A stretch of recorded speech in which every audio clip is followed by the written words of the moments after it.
গল্পের নাম শিয়াল আর কাকের পনির। একদিন এক শিয়াল খুব ক্ষুধার্ত ছিল। অনেক খোঁজাখুঁজির পর সে এক গাছের নিচ দিয়ে যাচ্ছিল। হঠাৎ দেখল এক কাক গাছের ডালে বসে আছে, আর তার ঠোঁটে একটি পনিরের টুকরো।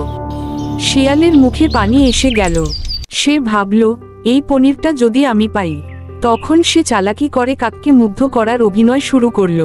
শিয়াল বলল, আহা কাক ভাই, তুমি কত সুন্দর, তোমার গায়ের পালক যেন কালো ময়ূরের মতো ঝলমল করছে। নিশ্চয় তোমার গলাও অসাধারণ মিষ্টি, যদি একটু গান শুনতে পারতাম। এই প্রশংসা শুনে কাক খুব খুশি হলো। সে গাইতে গাইতে ঠোঁট খুলল, আর সঙ্গে সঙ্গেই পনিরটা পড়ে গেল নিচে। শিয়াল তৎক্ষণাৎ পনির তুলে নিয়ে বলল, তোমার গলার সুর ভালো হলেও বোকামির জন্য তুমি খাবার হারালে।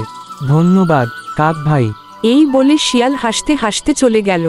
আমাদের গল্প ভালো লাগলে আমাদের ফান কার্টুন হোস্ট চ্যানেলকে সাবস্ক্রাইব করুন এবং পাশে থাকুন। ধন্যবাদ।